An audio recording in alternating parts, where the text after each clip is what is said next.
চলে এসো বাঁকুড়া, তোমরা ডাকো ও কাকু, আমরা বলি কই বকুড়া। হ্যাঁ, ভাষাটা একটু আলাদা, একবার মিশেই তো দেখো।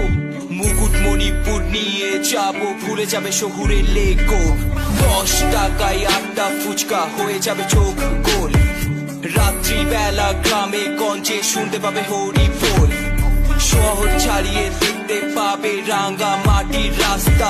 চপ মুড়ি ঘুগনি কচুরি দিয়ে সাথে হবে নাস্তা। এখানে মাটির বাড়ি খড়ের চালে পাবে স্বর্গ সুখ। আমাদের বাসা নতুন করে জীবনের জায়গায় আসা, এটা বাঁকুড়া আমাদের বাসা নতুন করে জীবনের জায়গায় আসা। তোমায় জয়রাম বাটি নিয়ে যাবো মা শারদার বাড়ি। বিষ্ণুপুরে দেখিয়ে দেব বালু চোরি শাড়ি। ঝিলিমিলিতে দেখিয়ে দেব প্রকৃতির কি খেলা। প্রদীপের আলোয় আলোকিত আমাদের সন্ধে বেলা। মন্দির নগরী বিষ্ণুপুর মানে ইতিহাসে ভরা। বেলিয়া দৌড়ের ম্যাচা খাবে, ছাতনায় খাবে বেলা।